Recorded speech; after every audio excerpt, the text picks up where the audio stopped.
Yeah, a tip for facilitation or for going into a process or a circle is really working on yourself. Getting to know what comes up for you is really, really helpful. It's been helpful in me. And I like whenever we teach any facilitation, it's like this is like you're doing the work on yourself so you can hold the space for somebody else. Because there's that cliche line of you can only go deep as you've gone. But I think it's very true, is like if you haven't done this personal work, trying to go into a circle or facilitate something or facilitate an RJ process, like you may be triggered, you may be like, and to accept those things of like, yes, you've had experiences and you will be triggered, but you need to do that work on yourself so you can still sit in those spaces. Like I think that's the biggest thing, is like do that internal work. That way, Yeah, that I way think we're not doing any more harm to somebody else. yeah, I think a lot about this around the conversation of quote unquote self-care, right? And we've used the framework healing throughout most of our conversation. And everyone, I don't really believe in the word deserve, but I'm going to use it here. Everyone deserves to do their own healing for their own sake, right? It's not just that we have to do it so we can go and like hold those spaces. Like that is not everybody's call. And so even if you're not somebody who is going to be facilitating these processes, like, do that work so you inside of yourself can be healthy, whole, or as whole as you can be. And when you are somebody who is doing this work of holding these vulnerable, fragile, tense spaces, like there, like we share in our fuller conversation, there is no predicting what is going to happen in any given space. That's why it's great to have a co-facilitator, right? So you have a buddy who can step in for you, or check in or see something else in the room that's going on. But doing the work for yourself will most prepare you to be responsive to the needs of the people in that situation. You shared some of the things in our fuller conversation. It's different for everyone, but is there a certain thing that like you think everyone should, is there a certain place you think everyone should start when they come to like checking in with themselves or like doing that self-healing work before going into facilitation?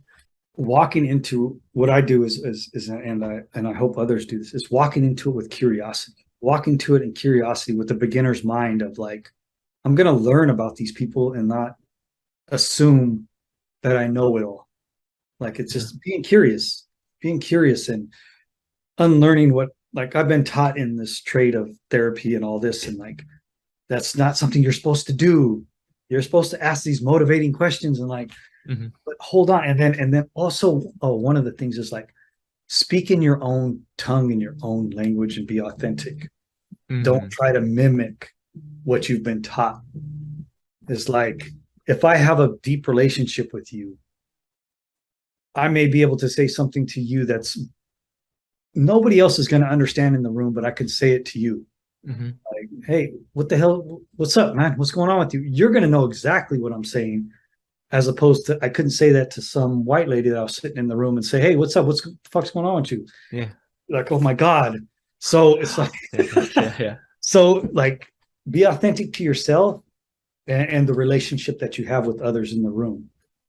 Yeah. How much of that is like, I guess like what's the limit of that? Because like there's one way of saying that was like as a facilitator, I don't know that it's wholly helpful to be like your your quote unquote authentic self in a room that like needs you to code switch into whiteness in a quote unquote professional way, you know?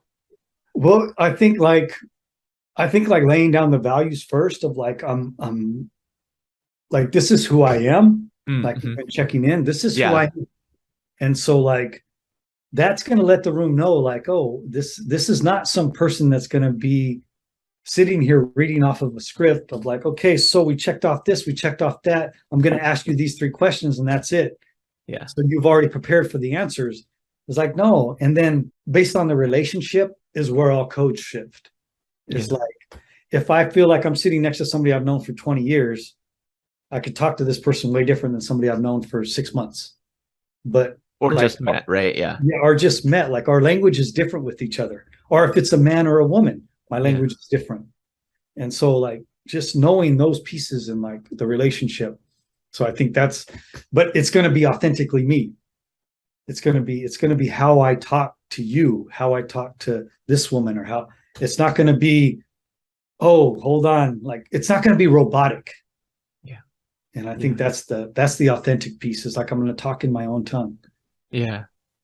I think about I listen to a lot of stand-up comedy, and like, comedians talk about, when they first start being comedians, like, oh, like they hear themselves like, oh, I was just imitating Eddie Murphy. Oh, I was just imitating Chris Rock. And like, I think to some extent, when you are developing your practice, you are modeling after the things that have been taught to you. Like, but I am not like a queer Jewish 65-year-old woman is like, or a Shub is the person who taught me. I am not a 65-year-old Black woman like Pamela Purdy or Cheryl Graves, who like also taught me. And if I got the ages wrong, sorry.